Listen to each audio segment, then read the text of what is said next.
ایک شخص نے نا ایک بندے سے قرض مانگا. اس نے کہا مجھے قرضہ دو. وہ کہنے لگا کہ کتنا قرضہ؟ اس نے کہا 1000 دینار. دینار سونے کا ہوتا تھا، درہم چاندی کا ہوتا تھا.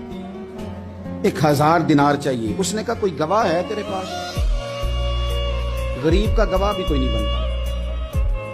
کبھی الجھ جائے نا کو بندہ تو کئی اپنے بھی کہہ دیتے ہیں کہ ہم اس کے قول فعل کے ذمہ دار نہیں ہیں. ایک غریب آدمی کو قرض کی ضرورت پڑ گئی، 1000 دینار چاہیے. میں کہہ چکا ہوں کہ درہم چاندی کا ہوتا تھا، دینار سونے کا. 1000 دینار لینا ہے. جس بندے سے اس نے کہا، اگرچہ وہ نیک بندہ تھا، اس نے کہا یار 1000 دینار دے دو. تو کہنے لگا کوئی گواہ ہے تیرے پاس؟ وہ کہنے لگا غریبوں کا گواہ کون ہوتا ہے؟ ہاں ایک گواہ ہے. کہا کون؟ کا میرا رب، وہ تیرے اور میرے بیچ گواہ ہے. اس نے کہا کوئی کفیل، اگر تو پیسے نہ دے سکے تو وہ بعد میں دے دے، یا تجھے کچھ ہو جائے تو وہ دے دے. اس نے کہا کفیل بھی میرا اللہ ہی ہے. میرے پاس اگر ہے تو رب کریم کا نام ہے، اگر اعتماد کر سکتا ہے تو کر لے. بندہ نیک تھا. اس نے کہا رب کے نام پہ، رب کی کفالت پہ، اللہ کو گواہ بنا کے میں تیار ہوں تجھے 1000 دینے. اس نے 1000 دینار دے دیا. وقت واپسی کا طے ہو گیا. وہ چلا گیا پیسے لے کے. اس نے پوری محنت کی کہ میں نے وقت پہ پیسے لوٹانے. پوری محنت بھی کر لی، اللہ نے مدد بھی کر دی. پیسے بھی اس تاریخ کو اسے مل گئے. بعض لوگوں کا تو لوٹانے کا دل ہی نہیں نہ ہوتا. فرمایا حدیث پاک میں کہ تو لوٹانے کا ارادہ کر، رب تیری مدد بھی فرمائے گا. لیکن یہاں بہت سارے لوگ کہتے ہیں خیر ہے، ارادہ ہی نہیں. تو پھر جس طرح کا بندے کا گمان ہو، رب بھی اسی طرح کا معاملہ فرماتا ہے. اس نے پیسے جمع بھی کر لیے اور واپس دینے کو تیار بھی ہو گیا. لیکن رستہ بحری جہاز کا تھا، کشتی کا تھا.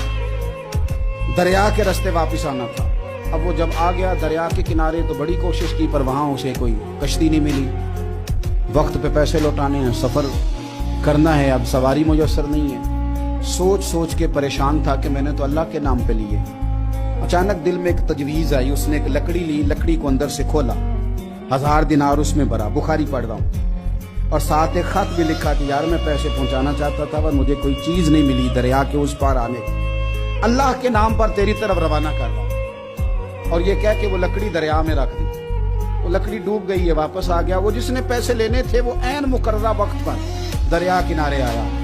صبح سے سرے شام تک اس نے انتظار کیا. دل ڈھلنے لگا تو دل میں خیال آ گیا کہ یار نہیں، اس نے دینے ہی، جھوٹا وعدہ کر گیا، پہنچا ہی نہیں وقت پہ. اب جب واپس لوٹنے لگا تو اچانک دریا میں ایک لکڑی تیرتی ہوئی دکھائی دی. کہنے لگا لے جاتا ہوں، شام کو روٹیاں پکانے کے کام آئے گی. ایندھن بنا کے جلا لوں گا، ہنڈیا پک جائے گی. لکڑی اٹھا کے جلانے کے لیے گھر لایا. گمان تھا کہ وہ نہیں آیا وعدہ کر کے. اللہ کو کفیل اور وکیل بنا کے اور گواہ بنا کے پھر بھی نہیں آیا. لکڑی لے کے گھر گیا. بخاری ہے. اور جب اس کو چیرا نہ کہ میں اس کی آگ جلاؤں گا، کھولا تو اندر سے 1000 دینار بھی نکل آیا، خط بھی نکل آیا. اب ذرا سمجھنا، اس کے دل میں بات کس نے ڈالی کہ تو لکڑی میں پیسے ڈال دے؟ اللہ نے. اس بندے کو مقررہ وقت پہ کنارے بھیجا کس نے؟ لکڑی صرف اسی کے ہاتھ آئی تو یہ بندوبست کیا کس نے؟ اللہ نے. گھر جا کے چیری تو پیسے بحفاظت اس تک پہنچائے کس نے؟ تو پھر ہمیں بھی توجہ اللہ کی جانب بھی کرنی چاہیے. ہمارے پہ دل کی توجہ رب کی طرف ہی ہونی چاہیے نا. ہمیں ادھر ادھر جانے کی، دیکھنے کی، بندوں پر غور کرنے کی ضرورت کیا ہے؟ وہ پیسے پہنچ گئے. یہ وہاں اپنی جگہ پہ پریشان تھا. اس نے 1000 دینار اور جمع کیا.